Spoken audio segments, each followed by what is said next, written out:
दोस्तों आज मैं आपको बताने वाला हूँ 6 ऐसी नॉन कोडिंग जॉब्स के बारे में जिसके जरिए एक नॉन आईटी बैकग्राउंड वाला बंदा भी आईटी फील्ड में आराम से जॉब पा सकता है with 5 lakh per annum salary package के साथ। ये भूल जाओ कि नॉन आईटी से हो तो आपका इस इंडस्ट्री में कुछ नहीं हो सकता। चलो यहाँ स्पॉटिफाई का एग्जाम्पल ले लेते हैं। इस ऐप को बनाने में सॉफ्टवेयर इंजीनियर्स डेवलपर्स लगे होंगे, पर ब्रांड को सक्सेसफुल बनाने के लिए marketing, PR, growth hackers, content creators की भी जरूरत पड़ती है और बेटर कस्टमर एक्सपीरियंस के लिए ग्राफिक डिजाइनर और यूएक्स डिजाइनर ने भी काम किया होगा। कहना मतलब क्लियर है कि आईटी सेक्टर में भी कोई जॉब प्रोफाइल ऐसे है जिसमें कोडिंग या प्रोग्रामिंग की जरूरत नहीं पड़ती है और जिनके जरिए आप इस फील्ड में अपना करियर बना सकते हो। फिर चाहे ऑलरेडी कहीं वर्किंग हो, सिर्फ 12 पास किया है या फिर करियर स्विच करने की सोच रहे हो। Number 1, tech writers. जब हम कोई प्रोडक्ट खरीदते हैं उसके साथ हमेशा एक मैनुअल बुक मिलती है, या फिर कोई ऑनलाइन प्रोडक्ट खरीदते हो तो उसके नीचे डिस्क्रिप्शन में product specification, how to use guide तो हमेशा होती ही है। पर किसी सॉफ्टवेयर इंजीनियर या डेवलपर के पास इतना टाइम नहीं होता है कि वो टेक्निकल प्रॉब्लम को सॉल्व करने के साथ साथ प्रोडक्ट का रिटन मैनुअल भी रेडी करे, और इसीलिए इस काम को करते हैं टेक राइटर। अब लिखने के लिए तो टेक्निकल स्किल्स की जरूरत है नहीं, पर हाँ, अगर आप ये जॉब करना चाहते हो आपके पास ये 3 स्किल्स जरूर होनी चाहिए: research analytical, excellent writing skill and basic tech knowledge. अब देखो, टेक राइटर बनने के लिए सॉफ्टवेयर, मशीन लर्निंग या कोडिंग वगैरह आना तो जरूरी नहीं है, पर सब होता क्या है, इसकी तो बेसिक नॉलेज होनी ही चाहिए, क्योंकि प्रोडक्ट डिटेल्स तो इंजीनियर्स दे देंगे, पर अगर आपको बेसिक टर्म्स ही नहीं आती होंगी तो फिर उसका मैनुअल तैयार कैसे करोगे। टेक्निकल राइटर का काम होता है easy to understand manual, guides और डॉक्यूमेंटेशन रेडी करना, ताकि कोई नौसिखिया भी पढ़कर प्रोडक्ट को यूज करना सीख जाए। और ये तभी पॉसिबल है जब आपकी राइटिंग स्किल्स कमाल की हो। अगर ये 3 स्किल्स आपके पास है ना, या आप इन्हें डेवलप कर लेते हो, आराम से किसी भी आईटी कंपनी में साल का 5 से 7 लाख तक सैलरी मिल जाएगा। और फुल टाइम नहीं करना तो फ्रीलांस में भी इस फील्ड में बहुत पैसा है। लिंक्डइन, अपवर्क, फ्रीलांसर, फाइबर, हर जगह टेक राइटर्स के लिए डिमांड आती रहती है, जो पर मैनुअल 3000 से 5000 तक चार्ज करने को तैयार होते हैं। और जहाँ तक रही एआई की बात, तो देखो, चैटजीपीटी, जैस्पर, बाइवर्ड जैसे एआई राइटिंग टूल्स ईमेल और प्रूफ रीडिंग करने के लिए तो ठीक है, पर कोई भी अच्छी कंपनी अपने प्रोडक्ट डॉक्यूमेंटेशन के लिए इनका इस्तेमाल नहीं करेगी, क्योंकि इस काम में क्रिएटिविटी और क्रिटिकल थिंकिंग की जरूरत पड़ती है, जो सिर्फ ह्यूमंस के पास है। नंबर 2, यूआई और UX designer. WhatsApp, Instagram, Twitter, Facebook, Paytm. आपके फोन में ज्यादा नहीं तो इनमें कम से कम 20 से 25 ऐप्स तो जरूर होंगे। और ओवरऑल मार्केट की बात करें तो 3 मिलियन से ज्यादा ऐप्स मार्केट में अवेलेबल है। पर इन्हें डिजाइन कौन करता है?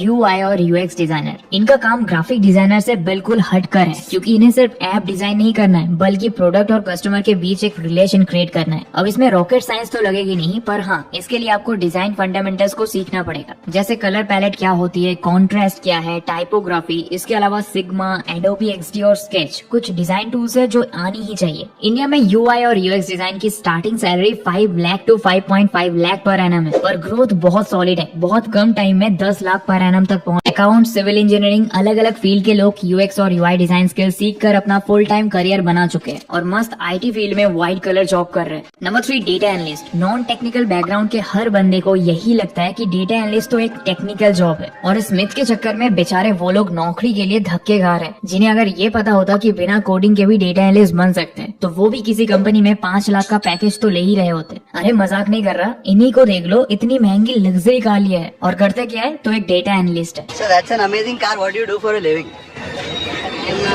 Data analyst. Oh, great. Data analyst 2 तरह के होते हैं, टेक्निकल डेटा एनालिस्ट और non technical data analyst. Technical वाले का क्लियर है कि इसके लिए पाइथन, एसक्यूएल भी आनी चाहिए, कोडिंग भी आनी चाहिए और क्लाइंट सास की नॉलेज भी होनी चाहिए। पर ये सब सीखे कहाँ? वैसे तो यूट्यूब वीडियो से भी इसकी मोटी मोटी नॉलेज मिल जाएगी, पर अगर बेसिक से एडवांस लेवल तक फुल डेटा एनालिसिस सीखकर इस फील्ड के एक्सपर्ट बनना चाहते हो और चाहते हो कि लर्निंग के साथ गारंटी जॉब इंटरव्यू अपॉर्चुनिटी भी मिल जाए, तो ग्रेट लर्निंग का ये 4 मंथ्स का बूट कैंप ज्वाइन कर सकते हो। फिर चाहे आपने किसी भी स्ट्रीम से ग्रेजुएशन पास क्यों ना की हो, या कॉलेज के 3rd ईयर में हो, या फिर ऑलरेडी किसी दूसरे फील्ड में जॉब कर रहे हो, यहाँ तक कि वोकेशनल और आर्ट्स वाले भी इस कोर्स को ज्वाइन कर सकते। तो क्या पता इस कोर्स को कंप्लीट करते ही आपको अपनी पहली जॉब अपनी ड्रीम कंपनी में ही मिल जाए। कि डिजिटल मार्केटिंग ये एक ऐसा जॉब प्रोफाइल है जो आपको IT, non IT her sector मिलेगा। जैसे एचआर और फाइनेंस के बिना कोई कंपनी नहीं चलती, ठीक वही वैल्यू ऑफ डिजिटल मार्केटिंग को भी मिल चुकी है। और अमेजिंग बात यह है कि इस कोर्स को करने के लिए ग्रेजुएशन डिग्री की भी जरूरत नहीं है। कई लोग तो ऐसे भी है जिन्होंने 10th पास करके डिजिटल मार्केटिंग सीख ली और अब अच्छा खासा पैसा कमा रहे हैं। पर बड़ा पैकेज चाहिए तो कम से कम 12th तो पास जरूर कर लेना। वैसे भी नॉन आईटी से ज्यादा आईटी कंपनीज में डिजिटल मार्केटिंग की डिमांड है, क्योंकि इनका तो पूरा बिजनेस इंटरनेट पर बेस्ड है। अब बहुत सारे लोगों को लगता है कि सोशल मीडिया पर पोस्ट कर दिया, एड चला दिया, यही डिजिटल मार्केटिंग है, पर ऐसा भी नहीं है। डिजिटल मार्केटिंग में customer research, product launching, attractive and campaign, SEO strategy, brand management, market automation, बहुत कुछ आता है। और इन सब कामों को करने के लिए भी डिजिटल मार्केटर के अंडर अलग अलग जॉब प्रोफाइल के लोग काम करते हैं, क्योंकि प्रोडक्ट कितना भी कमाल का हो, बिना अच्छी डिजिटल मार्केटिंग के सेल नहीं हो सकता। इसीलिए तो इस प्रोफाइल में 6 लाख का स्टार्टिंग पैकेज मिल रहा है। Number 6, project manager. लिस्ट में लास्ट जॉब है प्रोजेक्ट मैनेजर की। अब मान लो कोई कंपनी एक नए ऐप पर काम कर रही है, लेकिन इस काम को करने में कंपनी को सॉफ्टवेयर इंजीनियर्स भी लगेंगे, डेवलपर्स भी लगेंगे, और research and department, finance, UI UX designer, sales and marketing, manual tester और भी कई डिपार्टमेंट इन्वॉल्व होंगे। ऐसे में कंपनी को जरूरत पड़ती है एक बंदे की जो इन सारी टीम के बीच कोऑर्डिनेट करे और फाइनेंशियल डेडलाइन तक प्रोडक्ट को रेडी करे, और ये काम करता है प्रोजेक्ट मैनेजर। अब देखो यहाँ पर प्रोडक्ट मैनेजर और प्रोजेक्ट मैनेजर में कंफ्यूज मत हो जाना, क्योंकि प्रोडक्ट मैनेजर जो होता है वो ओवरऑल आउटपुट के लिए रिस्पॉन्सिबल होता है, और प्रोजेक्ट मैनेजर का काम सिर्फ एक प्रोजेक्ट से रिलेटेड होता है। अब इस जॉब के लिए क्वालिटीज क्या क्या चाहिए, तो ऑब्वियस सी बात है, लोगों से काम करवाना है तो टीम मैनेजमेंट आना चाहिए, communication and coordination skills excellent होनी चाहिए। प्रोजेक्ट मैनेजर ही बजट कॉस्टिंग के लिए रिस्पॉन्सिबल होता है, तो बजट मैनेजमेंट भी आना चाहिए। पर इनमें से कोई भी स्किल ऐसी नहीं है जिसके लिए टेक्निकल एक्सपर्टीज चाहिए, तो नॉन आईटी बैकग्राउंड वाले भी इजीली इस फील्ड में आ सकते हैं। पर जॉब प्रोफाइल बहुत रिस्पॉन्सिबिलिटी जरूर है, इसलिए कम से कम 3 से 4 साल का एक्सपीरियंस तो कंपनी मांगेगी ही। एंड प्रोडक्ट मैनेजमेंट में पोस्ट ग्रेजुएट सर्टिफिकेशन या फिर डिप्लोमा कर लोगे तो स्टार्टिंग सैलरी ही 12 से 15 लाख पर एनम मिलेगी। तो ये थी 6 नॉन कोडिंग जॉब्स जो आपको आईटी सेक्टर में एंट्री दिला सकती है, और ये कैसे मिलेगी उसका रोड मैप भी मैंने बता दिया है। तो अब इंतजार किसका है, अपने फेवरेट प्रोफाइल के लिए अप्लाई करो। पर हाँ, उससे पहले इस वीडियो को लाइक एंड शेयर करना मत भूलना, और चैनल को भी सब्सक्राइब कर देना। ये देखो 85% लोग वीडियो देखते हैं बट सब्सक्राइब नहीं करते यार। मोटिवेशन मिलेगा तभी तो हम लोग आपके लिए और मेहनत करेंगे। मिलते हैं बहुत जल्द ऐसे एक और इन्फॉर्मेटिव वीडियो के साथ। तो अभी के लिए इतना ही। Thanks for watching.